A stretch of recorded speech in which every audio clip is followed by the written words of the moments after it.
Hop. Ah, on a un petit problème technique. Salut Christine, salut Yves, ça va? Comment ça se passe pour vous?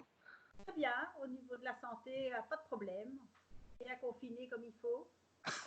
Et par rapport à nos abeilles, eh bien, comme on avait senti venir la chose, on a mis en place, avant le confinement, on a déplacé toutes nos ruchettes et certains ruchers pour les concentrer à certains endroits pour ne pas avoir trop de déplacements à faire.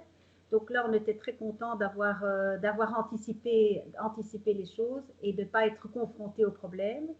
Alors, nous avons le droit de circuler, nous avons bien nos papiers AFSCA dans la voiture et nos papiers de dérogation du ministère fédéral. Donc, on a déjà été contrôlé plusieurs fois. Ah ouais. Il n'y a pas eu de problème. On passait en donnant nos papiers et en disant qu'on allait nous occuper de nos abeilles, et donc il n'y avait aucun problème. D'accord. Voilà. C'est vrai que la saison, elle est magnifique. Il fait magnifique. Les floraisons sont extraordinaires. Les abeilles étaient au rendez-vous au niveau de la force de la colonie. Donc, la récolte de printemps va être très, très, très belle. Et depuis 2-3 jours, l'essaimage a démarré, quoi. Donc, Mhm. on doit être très attentif parce que comme nous sommes essentiellement sur Bruxelles, on doit faire beaucoup de prévention et éviter absolument l'essaimage à cause de la proximité des voisins et du milieu urbain, bien sûr. Mhm. Alors, ce qui nous a vraiment posé problème, c'est au niveau de la formation, au niveau du rucher école. Parce que là, donc on a un rucher école avec beaucoup d'élèves, beaucoup de professeurs, et donc il fallait adapter notre formation en fonction du confinement. Donc on a beaucoup réfléchi et on s'est dit, on n'est pas plus bête que les autres et on va faire comme les universités ou les autres hautes écoles et on va faire des vidéoconférences.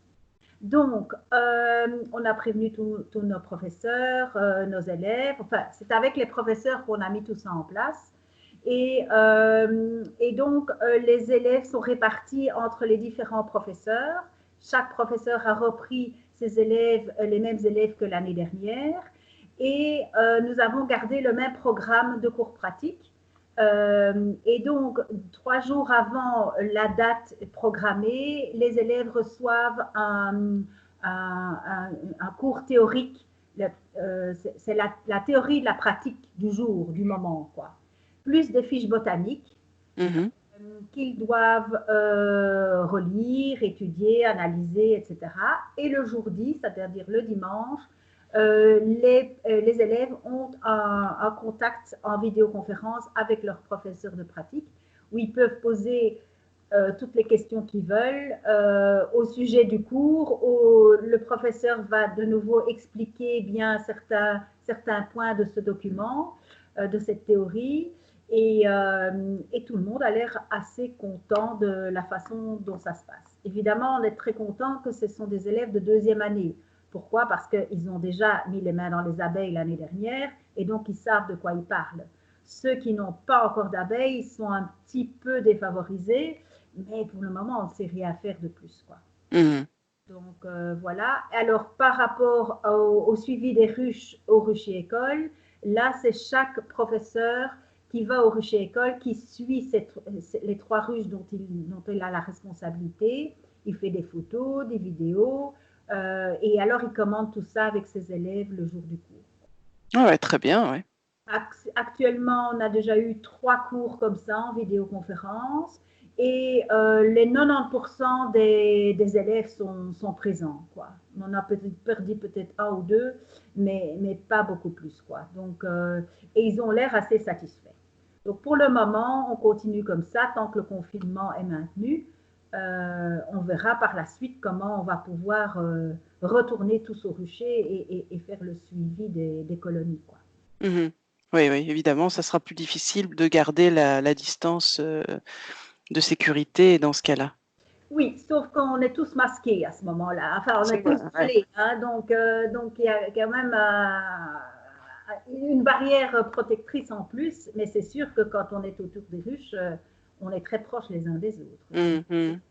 comment on va faire. Mais on a de l'imagination, ça va. Ouais, je vois.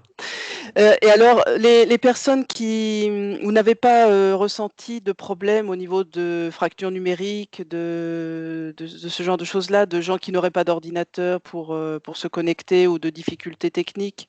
Eh ben, c'était un peu notre inquiétude au départ. Eh ben non, parce que finalement, ils ont tous des smartphones Mmh. et ça fonctionne sur les smartphones aussi.